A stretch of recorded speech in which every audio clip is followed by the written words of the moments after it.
Hello વિદ્યાર્થી મિત્રો, સ્વાગત છે તમારું મારી યુટ્યુબ ચેનલ એક્સલન્સ ક્લાસીસમાં। આજે આપણે ભણવા જવાના છીએ ધોરણ 10 નું ગણિત અને ધોરણ 10 ના ગણિતની અંદર આપણે ભણવાના છે ચેપ્ટર નંબર 13 આંકડાશાસ્ત્ર। ચેપ્ટર નંબર 13 આંકડાશાસ્ત્રની અંદર આપણે ભણવાનું છે 13.2 અને એની અંદર આપણે દાખલો નંબર 3 ગણવાના છીએ।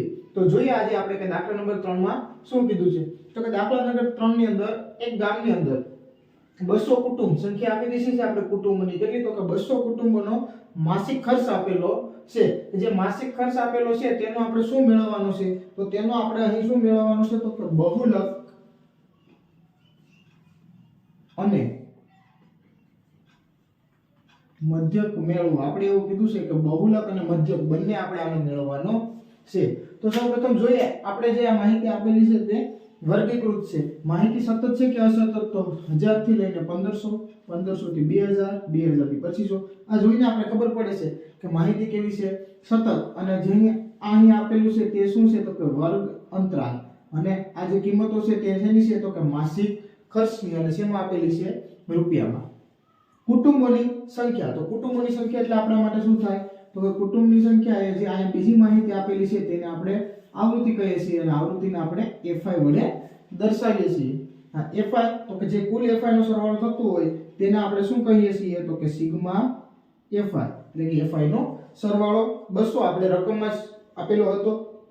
તો હવે સૌપ્રથમ શું કરશું, સૌપ્રથમ આપણે બહુલક મેળવીએ। શું મેળવશું, બહુલક, અને મધ્યક આપણે પછી મેળવીએ। તો બહુલક મેળવવા માટે આપણે શું જોશે, તો કે આપણે અહીં કેવું પડશે કે જે સૌથી મોટી જે આવૃત્તિ હોય તે લેવી પડશે। એટલે અહીં આપણે આવા શબ્દો વાપરશું કે અહીં મહત્તમ આવૃત્તિ કેટલી છે, તો અહીં જોશું 24, 40, 33, 28, 30, 22, 16, 7। તો મહત્તમ આવૃત્તિ આપણે કેટલી દેખાય છે, 40। તો મહત્તમ આવૃત્તિ 40 છે, તો અહીં લખી દઈએ મહત્તમ આવૃત્તિ 40 છે, બરાબર। તે 40 છે તો તેનો વર્ગ કયો છે, તો કે તેનો વર્ગ 1500 થી 2000। તેથી બહુલક વર્ગ 1500 થી 2000 થશે। બહુલક વર્ગ કેટલો થશે, 1500 થી 2000। હવે આપણે અહીં બધી અલગ અલગ કિંમતો મેળવવી પડશે। એ કિંમતો કઈ મેળવવાની છે તેના આધારે નક્કી થશે। તો કે આપણે લખવું પડશે શું, તો કે આપણે બહુલકનું સૂત્ર ખ્યાલ હોવું જોઈએ। તો આપણે બહુલકનું સૂત્ર લખી લઈએ, એટલે કે બહુલકનું સૂત્ર છે z બરાબર શું થશે, તો કે અહીં નીચે લખી દઈએ આપણે બહુલક મેળવવાનો છે z બરાબર l વત્તા કૌંસમાં f1 f0 આખાના છેદમાં 2f1 f0 f2 અને એને ગુણ્યા h, એટલે કે વર્ગ લંબાઈ। તો અહીં આટલું આપણે મેળવવાનું રહેશે। આ અલગ અલગ કિંમતો છે તે અહીં આપણે મેળવવાની રહેશે। આ દરેકની વચ્ચે શું છે, તો કે માઈનસ છે, એટલે કે બાદબાકીનો સંબંધ છે। આ i નથી, કેટલા ગણવાના છે, આને 1 સમજવાનો છે, i આપણે ગણવાનો નથી। હવે અહીં આ બધી જ કિંમતો આપણે સૌપ્રથમ મેળવી લઈએ અને પછી સૂત્રમાં મૂકી દઈએ। તો અહીં જોઈએ કે l શું છે, તો કે બહુલક વર્ગની અધઃસીમા। તો આપણે લખી દઈએ કે બહુલક વર્ગની અધઃસીમા। તો બહુલક વર્ગની અધઃસીમા, તો બહુલક વર્ગ આપણે કેટલો છે, તો કે 1500 થી 2000। તો જે પ્રથમ કિંમત હોય તે શું હશે, તો કે અધઃસીમા, અને બીજી હશે તે ઉધ્વસીમા। તો અહીં જે પ્રથમ કિંમત છે તે અહીં લખી દેશો, એટલે કે 1500। બીજી કિંમત કઈ છે, f1, f0 અને f2। તો અહીં f1, f0 અને f2। તો f1 શું છે, તો કે બહુલક વર્ગની આવૃત્તિ। તો અહીં લખશું આપણે કે બહુલક વર્ગની આવૃત્તિ, અને f0 બહુલક વર્ગની આગળની આવૃત્તિ, અને f2 બહુલક વર્ગની પાછળની આવૃત્તિ। તો અહીં લખી દઈશું કે બહુલક વર્ગની આગળની આવૃત્તિ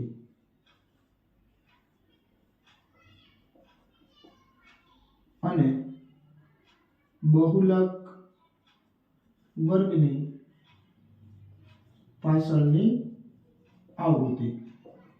તો અહીંયા આ ત્રણ કિંમતો આપણે લખવાની છે અને હજી એક કિંમત લખવાની છે જે કઈ છે h એટલે કે શું થશે તો કે વર્ગ લંબાઈ.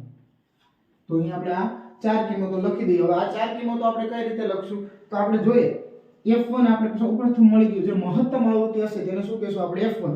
તો અહીં 40 થી આપણું શું થશે તો કે f1 થશે. હવે મેં તમને શીખવાડ્યું તે મુજબ એક હોય તો એક પહેલા શું આવે તો કે જે એક પહેલા આવે 0 તો ઉપર f0 અને નીચે f1 પછી કેટલા આવે તો કે 2 એટલે f2.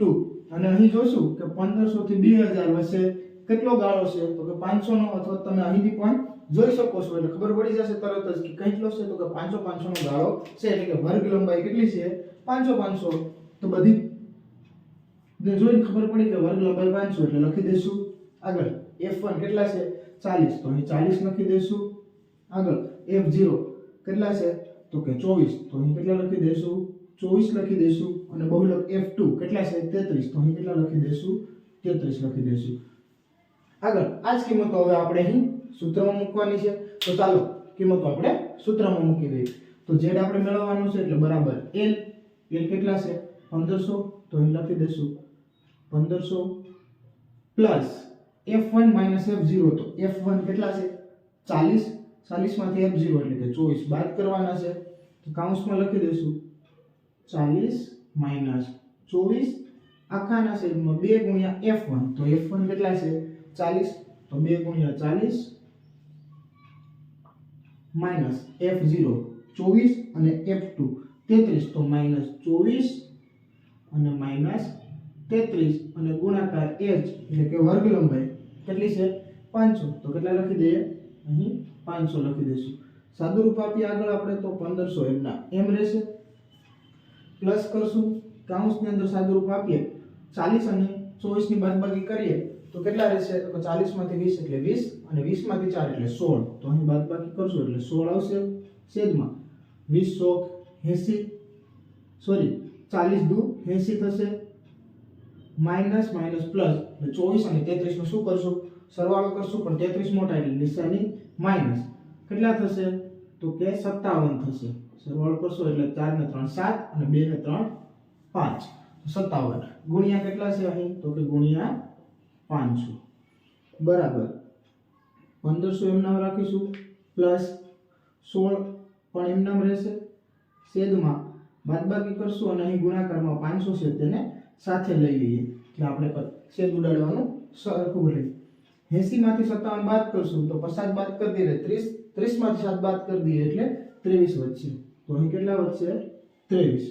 તો હવે 23 અને 500 ના છેદ ઉડશે નહીં તો 500 નો અહીં ગુણાકાર કરી દઈએ તો 1500 એમના એમ છે 1500 એમના મૂકી દઈશું પ્લસ 16 5 80 એટલે 80 થશે અને અહીંથી 2 મીંડા આવશે એટલે 8000 ના છેદમાં કેટલા આવશે 23. તો આનો આપણે શું કરવું પડશે ભાગાકાર તો અહીં સાઈડમાં આપણે કરી દઈશું ભાગાકાર 8000 કેટલા વડે 23 વડે. તો અહીં સૌપ્રથમ બે અંક લઈ લેશું 23 ના ઘડિયામાં 23 તેરી કરશું તો 3 તેરી 9 અને 3 દુ 6 એટલે 69 આવશે. 23 તેરી કેટલા થશે આપણે ગુણાકાર કરીને પણ જોઈ શકીએ છીએ 3 તેરી 9 અને 3 દુ 6 69 ભાગ હાલશે 23 થી એનથી મોટા લેવા જશું તો કેટલા થશે તો કે જો આવી રીતે થશે 23 4 4 તેરી 12 નો બગડો વધી 1 4 દુ 8 ને 9 તો 80 થી મોટા થઈ જાય તો 23 તેરી કરશું આપણે 23 તેરી કેટલા થશે તો કે 69 બરાબર. અહીંયા બંનેની બાદબાકી થશે કેટલા વધશે તો કે 11 વધશે અને ઉપરથી એક શૂન્ય તો ઉપરથી એક શૂન્ય ઉતારશું તો 110 અહીં 92 નાના છે હજી આપણે એક જોઈ લઈએ કે 23 પંચા કેટલા થશે તો કે 3 પંચા 15 નો પાછો વધી પડી 1 3 સોરી 2 5 દુ 10 ને 11 એટલે 115 તો ભાગ હાલશે ને કેટલા વડે ચલાવવો પડશે 4 વડે તો 23 ચોક કેટલા થશે 92 થશે તો અહીં કેટલા બાકી રહેશે 18 બાકી રહેશે 92 પછી 8 અને આ 10 એટલે 18. હવે 18 અહીં એક શૂન્ય બાકી છે અને નીચે ઉતારી લો 180 તો જો આ 115 થાય છે 6 વડે 7 વડે અથવા તો 8 વડે કરી છે તો કે 23 18 કરીને જોઈએ 8 તેરી 24 નો સોગડો વધી પડશે 2 8 દુ 16 17 અને 18 184 કેવા થઈ ગયા મોટા. તો 23 સત્તા વડે ટ્રાય કરી જોઈએ તો કે 7 તેરી 21 નો એકડો વધી પડશે 2, 7 દુ 14, 15 અને 16 161. તો 23 સત્તા કેટલા લઈ લઈએ 161. 161 બાદ કરશું તો કેટલા વધશે 19. અને હવે ભાગ નહીં હાલે તો આપણે શું લઈ લઈએ તો કે પોઈન્ટ લઈ લઈએ, અહીં શું સળાવી દઈએ 0. તો અહીંયા 190, અહીં 184 આવે છે 23 8. તો 23 8 184 કેટલા વધશે 6. હવે શું કરીએ તો કે 0 લઈ લઈએ તો કેટલા થશે 60. તો 23 હવે 23 તેરી કરી દઈએ અથવા 23 દુ કરી દઈએ, 23 તેરી 69 થઈ જાય છે. તો 23 દુ કેટલા થશે 47. કેટલા બાકી રહેશે તો કે 14 રહેશે. હજી 0 લગાવું તો આગળ ભાગ હાલે છે, આપણે આગળ ભાગ ચલાવી પણ શકીએ અથવા તો પોઈન્ટ પછી બે આંકડા આવી જાય તો આપણા માટે એટલો જવાબ ઘણો છે, એટલે આપણે એટલું રાખીશું. આગળ શું કરશું તો કે આ 1500 એમના રહેવા દેશું પ્લસ આનો જવાબ આપણે શું મળે છે તો કે એટલો કે જવાબ મળે છે 347.82. બરાબર. તમે એક ગમે એક આંકડો આગળ ગણી અને જો રાઉન્ડ ઓફ થતો હોય તો પણ કરી શકો છો. અને બરાબર 1500 માં 300 ઉમેરશું એટલે આ થશે 1847 પોઈન્ટના પોઈન્ટ અને અહીં પાછળ લાગશે 82. તો આ શું થઈ જશે આપણો z. એટલે કે અહીં દાખલા નંબર 3 માં આપણો બહુલકની કિંમત આપણે શું મળશે 1847.82 મળશે. ચાલો તો જોઈએ હવે આપણે મધ્યક. તો મધ્યકની ગણતરી કઈ રીતે કરશું તો અહીં આપણે મેં 3 ખાના દોરી લીધા છે વધારાના, કારણ કે અહીં આપણે દાખલો ગણવો પડશે. તો જો રકમ અહીં મોટી દેખાય છે સૌપ્રથમ એટલે સીધી રીતનો ઉપયોગ થશે નહીં, કાં તો ધારેલા મધ્યસ્થની રીત કાં તો આપણે જે પદ વિશ્લેષણની રીત છે તેનો બેમાંથી એકનો આપણે ઉપયોગ કરવો પડશે.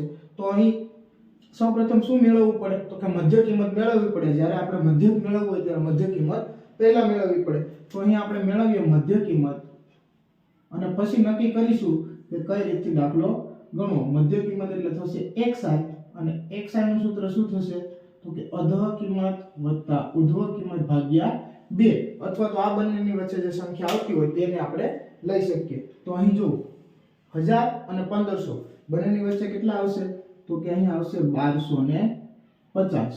અને હવે તો કે આગળ તમારે જો ભાગાકાર ગુણાકાર સરવાળો અને ભાગાકાર ને આવું ન કરવું હોય તો તમારી પાસે એક રસ્તો છે કે કીધેલું છે કે s એટલે કે વર્ગ લંબાઈ, જે હમણાં આપણે જોઈ બહુલકમાં કે અહીં વર્ગ લંબાઈ કેટલી છે તો કે 500. તો અહીં 500 નો ઉમેરો કરતા જશો એટલે આપણે શું મળતું જશે તો કે મધ્ય કિંમત xi મળતી જશે. તો 1250 માં 500 નાખીશું તો 1750 થશે.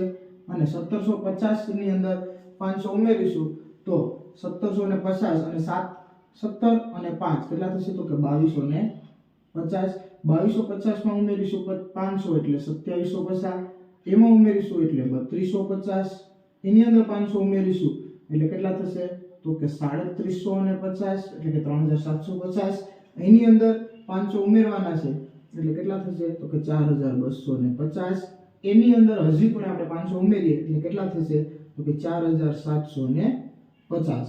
તો આ રીતમાં આપણે xi મળે, xi ની કિંમત ખૂબ મોટી અને fi ની પણ મોટી, તો બંનેનો ગુણાકાર કરીએ એટલે આપણે સીધી રીતે સરળતાથી જવાબ લાવી શકીએ નહીં. તો હવે અહીં આપણે કઈ રીત વાપરશું તો કે અહીં જો વર્ગો કેવા છે તો કે સતત આપેલા છે, સૌપ્રથમ માહિતી એ જ આપી હતી.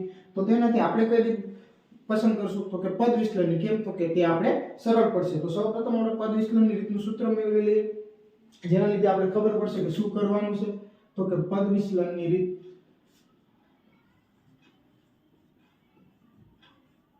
દાખલો કઈ રીતે ગણશું તો કે પદ વિશ્લેષણની રીતે. પદ વિશ્લેષણ રીતે શું મેળવવાનું છે તો કે x બાર બરાબર શું થશે તો કે a સિગ્મા fi ui ના છેદમાં સિગ્મા fi અને 1 ને ગુણ્યા કેટલા કરવાના h એટલે કે વર્ગ લંબાઈ. તો આ સૂત્ર છે. સૌપ્રથમ શું જોશે તો કે મારે સૌપ્રથમ a અને પછી ui અને પછી fi નો ગુણાકાર. એટલે અહીં શું મેળવશું તો કે અહીં આપણે ui મેળવશું અને અહીં આપણે મેળવશું fi ui.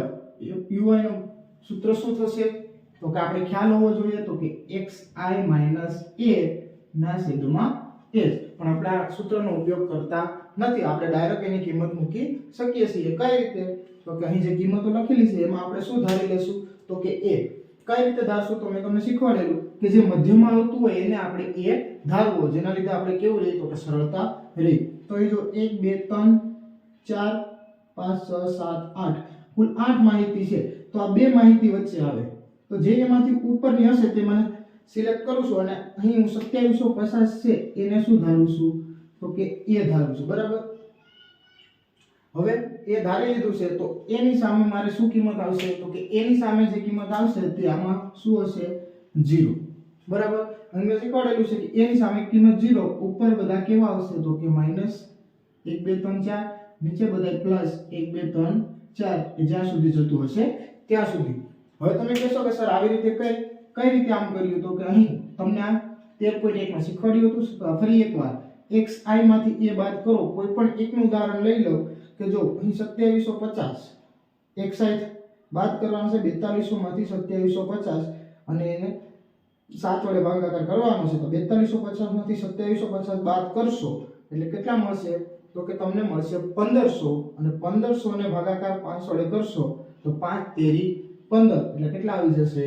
3 આવી જશે. એવી જ રીતે તમે કોઈ પણ માં કરી શકો છો. હવે આપણે ગુણાકાર અહીંથી અહીં કરવાનો છે તો કરી દઈએ. ધ્યાન રાખશું અને નિરાતે કરશું. 14 * 3 તો 3 × 12 નો બગડો વધી 1 3 દુ 6. બરાબર. અને વધી 1 એટલે 72, પણ અહીં કિંમત માઈનસ એટલે -40 અને 2 એટલે 40 દુ 80, કિંમત -33 * 1 એટલે માઈનસ કિંમત 33. અહીં 28 * 0 કેટલા થશે? 0. અહીં 30 * 1 એટલે કેટલા થશે? 30. 22 * 2 એટલે કેટલા થશે? 44. 16 * 3 એટલે 16 તેરી 48 અને 7 ચોક 28. અને અહીં આપણે શું મળશે? તો કે અહીંયા આખાનો સરવાળો એટલે સિગ્મા FIUI નો સરવાળો એટલે આગળ શું લાગશે? સોરી, FIUI નો સરવાળો એટલે આગળ સિગ્મા લાગે એટલે સિગ્મા FIUI બોલાય. બરાબર. સૌપ્રથમ આપણે અહીં આ જે માઈનસ વાળા પદ છે એનો સરવાળો કરી દઈએ અને નીચે અહીં જે પ્લસ વાળા પદ છે એનો સરવાળો કરી દઈએ. તો અહીં 3 ને 2 5 વધી નહીં પડે. 3 ને 2 5 7 અને 8 15 15 ને 3 18 એટલે 185. પણ કેવા? માઈનસ. નીચે આવીએ તો અહીં 4 8 દુ 16 16 ને 4 20 ની 0 વધી પડશે અહીં 2 5 5 અને 4 9 9 9 અને 4 13 13 ને 2 15 એટલે અહીં થશે 150. બરાબર. હાલો આપણે આગળ વધીએ. હવે તો કે અહીં આ માઈનસ આ પ્લસ, તો માઈનસ પ્લસ કરશું એટલે શું થશે? તો કે માઈનસ પ્લસ કરશું એટલે વધતે ઓછે ઓછા 185 માંથી 150 બાદ કરશું એટલે માઈનસમાં જવાબ આવશે, કેમ કે 185 મોટા અને 185 માંથી 50 બાદ કરીએ એટલે કેટલા આવે? તો કે 35. બરાબર. તો અહીં આપણે સિગ્મા FIUI -35 મળે છે. વર્ગ લંબાઈ 500, સિગ્મા FI 200. એના સિવાય આપણે શું કિંમત જોઈએ? a. તો a આપણે અહીં ધારી લીધું છે 2750. તો ચાલો તો આ કિંમતો હવે આપણે સૂત્રમાં મૂકી દઈએ. તો અહીં આપણે સાઈડમાં સૂત્રમાં કિંમતો રાખી દઈશું. શું કિંમતો આપણે છે? તો કે જે કિંમતો છે તે અહીં એક પછી એક આપણે લખતા જઈએ એટલે કે x બાર બરાબર a. એ કેટલા છે? 2750. તો અહીં લખી દઈશું આપણે 2750 પ્લસ કૌંસની અંદર સિગ્મા FIUI કેટલા છે? -35. તો અહીં લખી દઈએ -35 છેદમાં સિગ્મા FI કેટલા છે? 200. તો લખી દઈએ સિગ્મા FI કેટલા? 200 અને એના ગુણાકારમાં છે h એટલે કે વર્ગ લંબાઈ કેટલી છે? 500. તો અહીં લખી દઈએ 500. તો અહીં તમે જોશો એટલે કહેશો કે સર બંને ભાગાકારમાં હોવાથી અહીં આપણે શૂન્ય કેવા કરી શકીએ? તો કેન્સલ કરી શકીએ. આગળ 35 * 5 કરવાના રહેશે અને છેદમાં 2. અહીં આગળ 2750 એમના એમ પ્લસ અહીં જો માઈનસ પ્લસ માઈનસ એટલે અહીં શું લખી શકું? તો કે અહીં લખી શકું માઈનસ. અને 35 * 5 કરશું એટલે 25 25 નો પાંચડો વધી પડશે 2 અને 5 તેરી 15 ને 2 17 એટલે 175 ના છેદમાં 2 175 ના છેદમાં 2 એટલે આપણે આના અડધા કરવાના થશે એટલે કે ભાગાકાર કરવાનો થશે તો આપણે સાઈડમાં એનો ભાગાકાર કરી નાખશું પરંતુ 2750 માંથી બાદ કરવાના છે સાઈડમાં ભાગાકાર કરીએ તો 175 ભાગ્યા 2 એટલે 2 8 16 એક વધશે 5 2 7 14 કેટલા વધશે એક ભાગ નહીં હાલે તો અહીં પોઈન્ટ અહીં 0 2 5 ને 10 એટલે 0 0 કેટલા આવશે તો કે 87.5 તો કે 2750 માંથી 87.5 બાદ કરવાના છે તો બાદબાકી કરી નાખીએ 2750 માઈનસ 87.5 આવી રીતે આપણે લખશું અને અહીં ઉપર કરશું નથી તો 0 કરશું બાદબાકી 0 માંથી 5 જશે નહીં તો શું કરી દે તો કે અહીં દસકો લઈ લઈએ અહીં દસકો લેશો એટલે અહીં શૂન્ય છે એટલે કેટલા મૂકવો પડશે 9 અહીં 5 માં 1 ઘટશે એટલે 4 થશે 4 માંથી 8 બાદ નહીં થશે નહીં તો અહીં દસકો લેશો એટલે અહીં 7 ના કેટલા થઈ જશે 6 હવે આગળ ગણતરી કરી દઈએ 10 માંથી 5 બાદ કરશું એટલે 5 પોઈન્ટ નો પોઈન્ટ 9 માંથી 7 કાઢશું એટલે 2 10 ને 4 14 14 માંથી આપણે 8 બાદ કરશું એટલે 6 અને 6 ના 6 2 ના 2 તો આપણો x બાર કેટલો મળશે તો કે 2662 એટલે કે 2662.5 મળશે અને આપણે z ની કિંમત પણ શું મળી હતી તો કે z ની કિંમત આપણે મળી હતી 1847.82 અથવા તો તમે ચોપડીમાં જવાબમાં જોશો તો તમને રાઉન્ડ અપ કરીને 83 જવાબ આપેલો છે તો અહીં દાખલા નંબર 3 માં બહુલક અને મધ્યક ની બંનેની કિંમતો આપણે આ પ્રમાણે મળે છે તો હવે આપણે આગળનો દાખલો જે આપણે છે દાખલા નંબર 4 તે આપણે હવે નેક્સ્ટ વિડિયોમાં જોશું.